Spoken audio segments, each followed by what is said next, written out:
ओ भाई, श्रद्धा कपूर ने तो स्त्री 2 में आग लगा दी, एकदम पैसा वसूल पिक्चर है। हाँ यार, कसम से क्या फाड़ू एक्टिंग की है। वैसे पास में पॉपकॉर्न हो और सामने बढ़िया सी पिक्चर चल रही हो तो देखने में डबल मजा आता है। ओह शिट, पॉपकॉर्न तो खत्म हो गया और अभी तो आधी पिक्चर बाकी, अब क्या करेंगे। जस्ट चिल बेब्स, पॉपकॉर्न ही तो खत्म हुए हैं, बट हमारी काली सौतेली बहन किस दिन काम आएगी। तभी पुराना सा सलवार कमीज पहने सिंपल सी चोटी में कमरे में किंजल आकर पूछती है, मोना रीटा, तुम दोनों बता दो डिनर में क्या खाओगे। देखो मोना, हमारी प्यारी काली बहन की उम्र कितनी लंबी है, नाम लेते ही हाजिर हो गई। किंजल, जाओ और जाके हमारे लिए पॉपकॉर्न ले आओ। पर रीटा, एक तो पहले ही डिनर के लिए इतनी देर हो चुकी है, रात के 11 बज रहे हैं। अगर इस टाइम तुम दोनों पॉपकॉर्न खाओगी तो फिर रात का डिनर किस टाइम में करोगी। ये सुनते ही दोनों गोरी सौतेली बहनें गुस्से में लाल पीली हो जाती हैं। अबे ओ फटे दूध की फफूंदी सी शक्ल वाली बहन जी, तेरा काम सिर्फ हमारा ऑर्डर मानना है, ऑर्डर देना नहीं, समझी। अब जा जल्दी और पॉपकॉर्न ला। और रही बात डिनर करने की, तो वो हम अपने टाइम पर ही करेंगे, रात के 1 बजे। अब दफा हो यहाँ से, काली गुलाब जामुन। नम आंखें लिए बेचारी काली किंजल किचन में जाके पॉपकॉर्न बनाती है। किंजल की माँ गंभीर लंबी बीमारी से सालों पहले गुजर चुकी थी, इसलिए पिता देव प्रेरणा से दूसरी शादी करके ले आई, जिनसे मोना और रीटा हुई। दोनों दूध के जैसे गोरी चिट्टे रंग वाली थी, इसीलिए घमंडी मिजाज की थी। वहीं किंजल काली और बदसूरत थी, लेकिन उसका दिल हीरे की तरह था। मगर हर दिन ही उसे अपनी सौतेली माँ और बहनों के ताने सुनने पड़ते थे।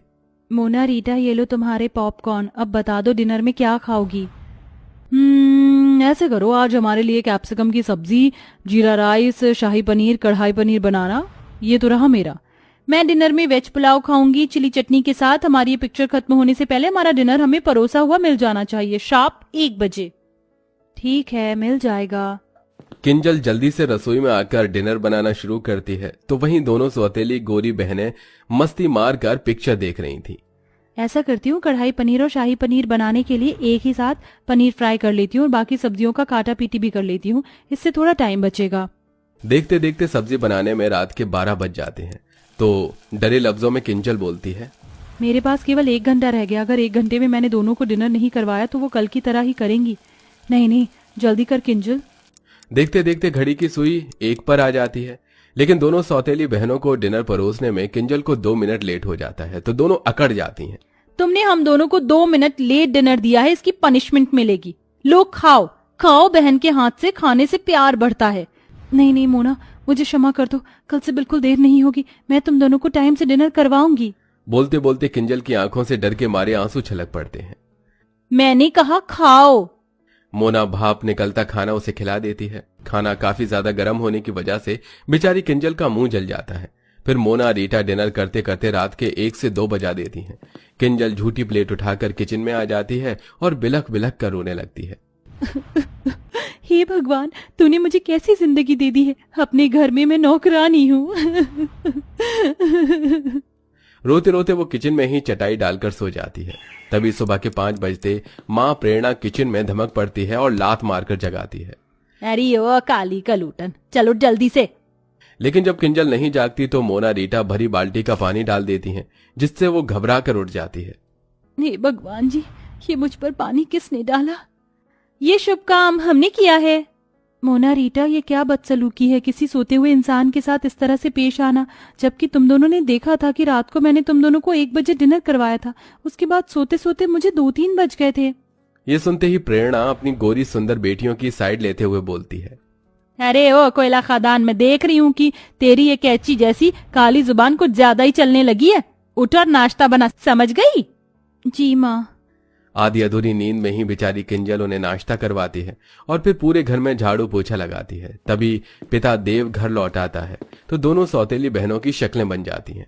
आगे पिताजी, अब शुरू हो जाएगा दोनों बाप बेटी का मेलो ड्रामा। किंजल बेटी, तू क्यों पोछा लगा रही है? काम वाली नहीं आई है क्या? वो पापा। तभी बात काटती हुई प्रेरणा बीच में बोलती है, अरे देव जी, वो आज ना तुलसी की तबीयत ढीली हो गई थी, इसलिए आई नहीं। मैंने तो बोला था किंजल को कि मैं कर लूंगी, ला दे मेरी बच्ची, तू नाश्ता कर। वैसे आप ऐसे अचानक से कैसे आ गए? कोई खबर भी नहीं दी, ना कोई फोन कॉल किया।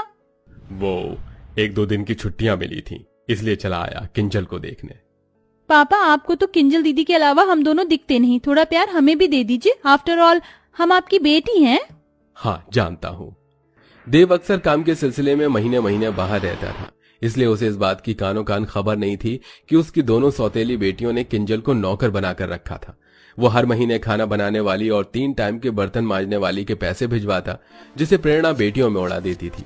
लगभग 2 दिन बाद देव वापस लौट गया और फिर से सब वही शुरू हो गया।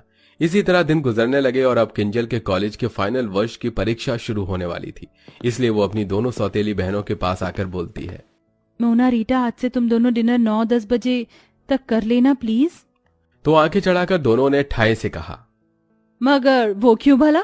क्योंकि कल से मेरी परीक्षा शुरू हो रही है तो मुझको पढ़ाई भी करना है। क्यों रे जली भरते की शक्ल वाली, तुझे क्या लगता कि तू पढ़ लिख कर कलेक्टर बन जाएगी? बेलिनी तुझे रोटी आई हैं। हम अपना रूटीन नहीं बदलेंगे। हम रात के 1 बजे डिनर करती थी और 1 बजे ही करेंगे, समझ गई? दोनों का फैसला सुनकर मायूस मन से किंजल उन्हें 1 बजे रात में डिनर करवाती है और बाकी टाइम घर के कामों में उलझ कर रह जाती थी। एक दिन जब वो रात के डिनर के लिए दोनों से पूछने आती है तो दोनों शॉर्ट सा गाउन पहने मेकअप में लगी पड़ी थी। मोना रीटा, तुम दोनों कहीं जा रही हो क्या? हाँ, आज हम दोनों पार्टी करने जा रही हैं। अच्छा, तो फिर तुम दोनों खाना तो वहीं से खा कर आओगी ना? तो फिर मैं रात का डिनर रहने देती हूँ। अच्छा जी, क्यों री काली भैंसिया, तुझे क्या लगता है हम तुझे आराम फरमाने देंगे? चुपचाप से हमारा डिनर बनाकर तैयार रखना। आज डिनर में हम आलू गोभी, मिक्स वेज, लच्छा पराठा खाएंगी। जानबूझकर दोनों लंबी चौड़ी लिस्ट देती हैं। तभी वो मायूसी से बोलती है, इतना खाना बहुत ज्यादा नहीं हो जाएगा डिनर के हिसाब से? कुछ ज्यादा नहीं होगा, तू बना देना बस। दोनों ऑर्डर झाड़ कर चली जाती हैं। किंजल सारा डिनर तैयार कर देती है, लेकिन दोनों बहनें पार्टी में से फुल पेट खा पी कर आती हैं, जिस वजह से रात का डिनर नहीं खाती। इसलिए अगले दिन खाना बच जाता है तो प्रेरणा किंजल पर आग बबूला हो जाती है। किंजल, अरे ओ किंजल, अरे ओ काली भैंसिया कहाँ है? किंजल डरते हुए प्रेरणा के आगे हाजिर होती है। जी माँ, बुलाया आपने? क्यों री, ये सब क्या है? रात को क्या पूरे मोहल्ले को दावत करवानी थी? कितना खाना बनाया था जो सारा बच गया। ये भरे पतीले के पुलाव, पता है ये चावल कितने महंगे आते हैं? और तू मजे से बना बना कर फेंक रही है। माँ, मेरी इसमें कोई गलती नहीं है। मोना और रीटा ने कहा था बनाने को और दोनों कल बाहर से ही खाकर आई थी तो डिनर नहीं किया। ये सुनकर दोनों सौतेली बहन शातिर तरीके से सारी बात उस बेचारी पर ही थोप देती हैं। ओ, कितनी झूठी और मक्कार है ये। माँ कसम से हमने तो बोला भी नहीं था डिनर बनाने को, अपने मन से बनाया। ये सुनकर प्रेरणा किंजल को बहुत पीटती है। माँ, मत मारो ना माँ। बहुत चर्बी बढ़ गई है तुझको शाही पकवान खाकर। आज से तेरा खाना बंद, अब केवल तुझको सूखी रोटी मिलेगी बस। इस तरह गलती न होने के बाद भी अब किंजल सारा दिन किसी कोल्हू के बैल की तरह काम करती और दोनों सौतेली बहनों को उनके मन मुताबिक रात के 1 बजे डिनर करवाती, जिससे उसका शरीर बहुत ही कमजोर पड़ जाता है। अरे ओ बहन जी, ये कैसी काली दाल बनाई है तूने, अपनी सूरत के जैसी। अब कौन खाएगा इसको? सब्जी भी एकदम बीमारों वाली बनाई है। रुक जा तू। गुस्से में मोना उसके बाल पकड़ लेती है, जिससे वो चक्कर खाकर बेहोश हो जाती है। उसी टाइम आधी रात को पिता देव घर लौट आता है और बेटी की बिगड़ी हालत देखकर आपा खो देता है।